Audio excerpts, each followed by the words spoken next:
नमस्कार दोस्तों, मैं देवेंद्र रावत और आप देख रहे हैं मेरा यूट्यूब चैनल जिज्ञासा मन की।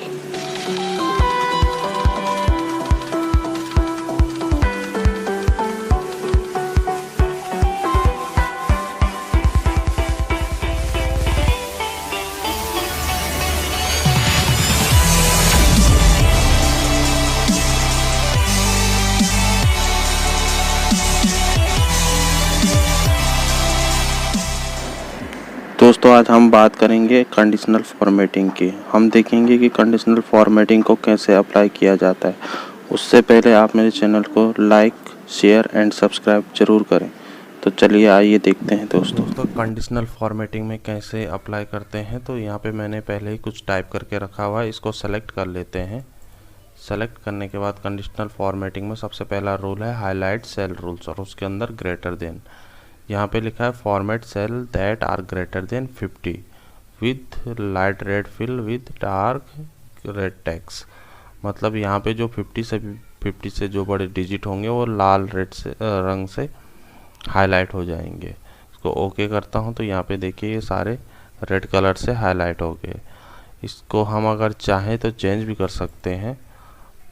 फिर से कंडीशनल फॉर्मेटिंग में सबसे पहले हम क्लियर रूल्स कर देंगे। जब भी हम कोई दूसरा रूल अप्लाई करने जाएंगे तो पहले वाला क्लियर कर देंगे। फिर यहाँ पे गए हम, फिर उसी में ग्रेटर देन में यहाँ 50 की जगह मैंने 35 कर दिया। 35 के बाद मैं यहाँ पे इसका कलर भी चेंज कर देता हूँ। यहाँ पे मैं ले लेता हूँ yellow fill with dark yellow text. Okay कर दिया तो ये देखिए ये येलो हो गया। अब हम इसको दूसरा कलर देना चाहें तो दे सकते हैं। इसी तरह से हम फिर से यहाँ गए, फिर से हम इसको क्लियर कर देंगे। क्लियर रूल्स में क्लियर करने के बाद हम फिर से वहीं जाएंगे। इसको मैंने 35 किया था तो 35 कर देता हूँ और कस्टम में जाके मैं इसको कस्टम फॉर्मेट भी कर सकता हूँ। यहाँ पे है स्ट्राइक थ्रू, यहाँ पे क्लिक करने के बाद मैं अगर इसको बोल्ड कर दूँ फॉन्ट को तो ये बोल्ड हो जाएंगे। और उसके बाद मैं यहाँ पे फिल में जाके इसका कलर भी चेंज कर सकता हूँ। यहाँ पे मैं ब्लू कलर ले लेता हूँ और इसको ओके दे देता हूँ। ओके देने के बाद ये देखिए ये सारे बोल्ड भी हो गए और ब्लू भी हो गए। इसी प्रकार से अब दूसरा रूल देखते हैं। पहले इसको सेलेक्ट कर देंगे और इसको क्लियर कर देंगे। क्लियर करने के बाद कंडीशनल फॉर्मेटिंग में दूसरा रूल है लेस देन। दोस्तों ये भी सेम वैसा ही है, जस्ट उसका अपोजिट। यहाँ पे जैसे मैं 45 कर देता हूँ तो 45 से जितने भी छोटे डिजिट हैं वो सब हाईलाइट हो गए। कलर का सेम वही है, जो भी हम लेना चाहें वो ले सकते हैं यहाँ से इस प्रकार से। फिर अब आगे बढ़ते हैं, दूसरा रूल इसमें देख लेते हैं। दूसरा रूल क्या है, इसको पहले सेलेक्ट करते हैं, फिर इसको क्लियर कर लेते हैं। क्लियर करने के बाद बिटवीन इसमें लिखा है format cell that are between 25 and 73। ये बाय डिफ़ॉल्ट आ गया है। तो इसमें 28 से लेकर और 73 के बीच के जो डिजिट हैं वो रेड कलर से हाईलाइट हो जाएंगे। कलर हम चेंज कर सकते हैं जैसा हर बार हमने किया है, और यहाँ पे हम इसको भी चेंज कर सकते हैं। मैं ले लेता हूँ 26 से 50 के बीच में। तो यहाँ पे मैंने ये टाइप किया और ये ओके किया। तो यहाँ पे जो भी 26 से लेकर 50 के बीच में जो भी डिजिट थे वो सब सेलेक्ट हो गए। 26 भी इसमें सेलेक्ट हो जाएगा और 50 भी सेलेक्ट हो जाएगा। तो फिर आगे बढ़ने से पहले दोस्तों पहले ये क्लियर कर देंगे इस रूल को।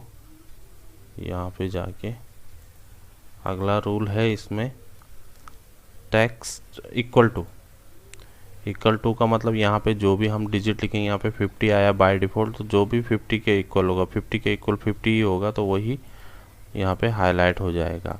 50 की जगह हम कुछ भी दूसरा भी लिख सकते हैं जैसा हमको चाहिए हो, लेकिन एग्जांपल के तौर पे यहाँ पे मैंने 50 आपको बताया।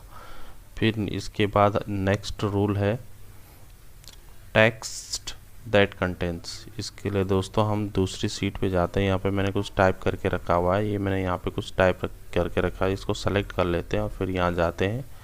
फिर इसमें टेक्स्ट कंटेंट यहाँ पे मैंने क्लिक कर लिया। अब यहाँ पे जो आपको ये दिख रहा है, यहाँ पे आप सपोज मैंने यहाँ पे एंड टाइप किया, इसको मैं सेलेक्ट कर लेता हूँ तो और ओके दे देता हूँ।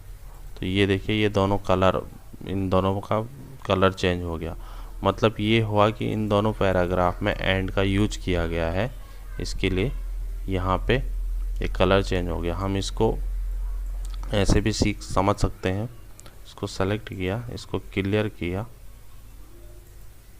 सेलेक्ट करने के बाद सपोज मैं इसमें से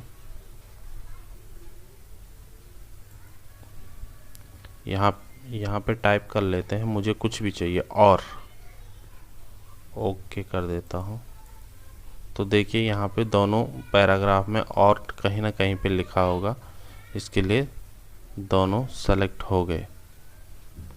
यहाँ पे और लिखा हुआ है और इसमें भी कहीं पे और आ रहा होगा,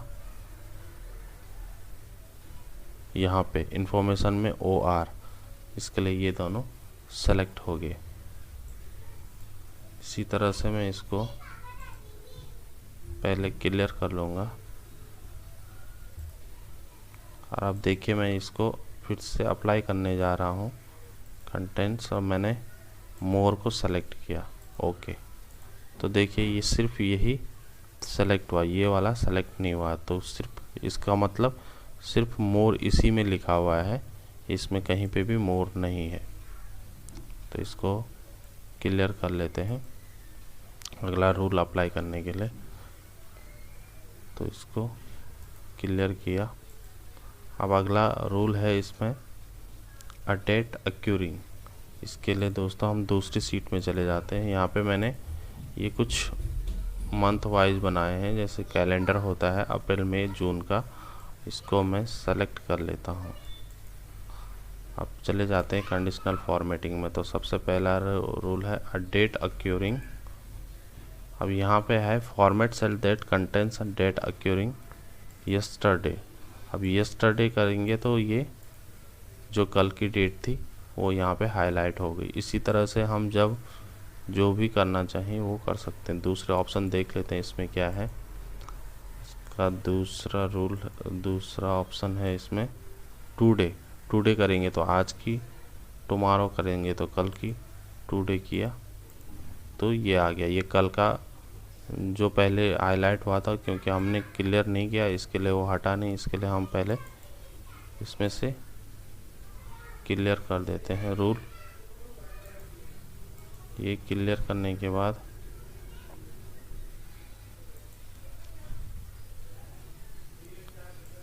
हम ले लेते हैं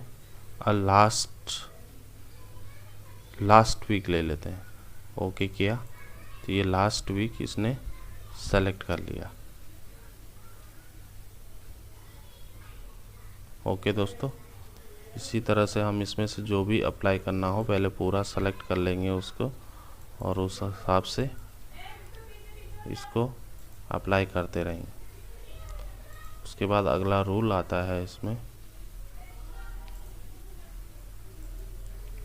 नेक्स्ट वीक। नेक्स्ट वीक को भी क्लिक करेंगे तो ये नेक्स्ट वीक सेलेक्ट हो जाएगा।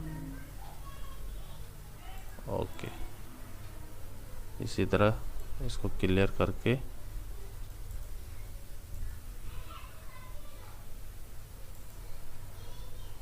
अब आगे दूसरा रूल देख लेते हैं क्या है इसमें। दूसरा rule duplicate value. Duplicate value के लिए हम इसमें चले जाते हैं। यहाँ पे हमने ये कुछ लिखा हुआ है पहले से, इसको सेलेक्ट करके पहले क्लियर रूल कर देंगे। इसमें ऑलरेडी कोई रूल लगा हुआ है, तो हम जाते हैं डुप्लीकेट सेल वैल्यू में। डुप्लीकेट वैल्यू में इसको क्लिक किया तो देखिए जहाँ जहाँ ये हाईलाइट हुआ है इसका मतलब ये डुप्लीकेट वैल्यू। डुप्लीकेट वैल्यू मतलब ये एक से ज़्यादा बार यहाँ पे अप्लाई लिखा गया है। जैसे यहाँ पे 32 है तो 32 भी यहाँ पे दूसरी बार यहाँ पे लिखा गया है। 53 है तो 53 यहाँ भी लिखा गया है। तो दोस्तों ये है डुप्लीकेट रूल। इससे आगे दोस्तों हम अगले वीडियो में जानेंगे उसके बारे में। तब तक के लिए थैंक यू।